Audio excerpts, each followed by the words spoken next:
J'ai récemment compris que je devais, mais surtout que je voulais diversifier mes activités. Comme je le disais dans ma précédente vidéo, je suis déjà ultra content de vivre de la réal de clips, de la création de contenu, mais je sais que j'ai encore beaucoup de choses à expérimenter. L'expérimentation, c'est le premier objectif de cette diversification. Je l'ai déjà dit, si je choisis d'être en freelance, c'est pour entre guillemets être plus libre. 4 bulldogs, tu sais que j'aurai 4 bulldogs. Les frères vont à l'église, la mosquée, la synagogue de la Van Gogh. Est-ce que tu connais l'histoire du que met dans Sleeping Dog? Bientôt je fais le tour de la planète, Tigo, je commence par le Cambodge.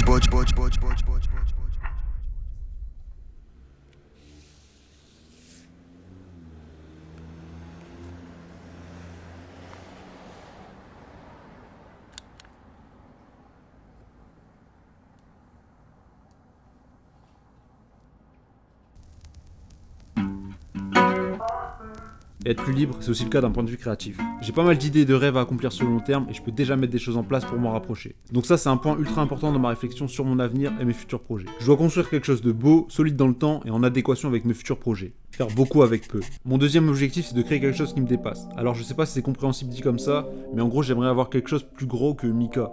Genre une boîte ou un collectif par exemple. L'idée d'avoir une synergie de groupe pour faire de vraies choses ensemble, ça me chauffe clairement.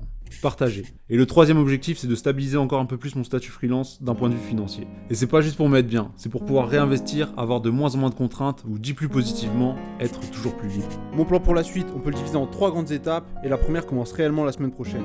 Depuis que je suis sur l'île, et même avant, j'ai eu l'occasion de rencontrer des personnes que je trouve ultra inspirantes de par ce qu'elles font, mais aussi de par ce qu'elles sont tout simplement. Perso, j'ai grandi et appris énormément de choses en suivant des personnes sur internet, que ce soit dans le milieu de la musique ou non d'ailleurs. Et c'est un truc qui a un vrai impact sur moi, sur la façon dont j'entreprends et comment je mets en place mes projets. Et aujourd'hui, avec mon envie de me diversifier, ça prend encore plus de sens de s'ouvrir à l'autre, de regarder un peu ce qui se fait à gauche à droite et de s'inspirer des gens qui font des vraies choses. C'est pour ça que la semaine prochaine, je lance Ghost du Web. Si t'arrives à procurer de la joie à une personne, t'as fait un truc de ouf déjà. Je vois dans les 2 secondes, il y a Jean Morel qui m'envoie un message. Tu faisais quoi chez Warner? J'ai bossé avec Putain, je le dis à la vidéo, c'est pas bien, mais bon. Je me fais la promesse de... Je veux pas en tout cas...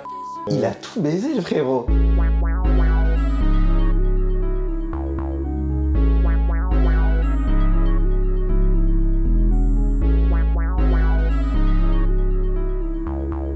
C'est la première émission que je vais proposer sur ma chaîne YouTube et j'en suis ultra content parce qu'elle me permet d'inviter des personnes dont je kiffe le travail. Et en plus de ça, je suis sûr que le contenu est quali, pertinent et qui va être utile à certains. Pour avoir produit l'émission et donc tourné les premiers épisodes, je sais que certains échanges que j'ai eu avec les invités ont déjà un impact sur la manière dont j'aborde la suite. En plus de tout ça, cette émission elle me semble répondre à un de mes principaux objectifs que je détaillais dans ma précédente vidéo, être utile pour la culture.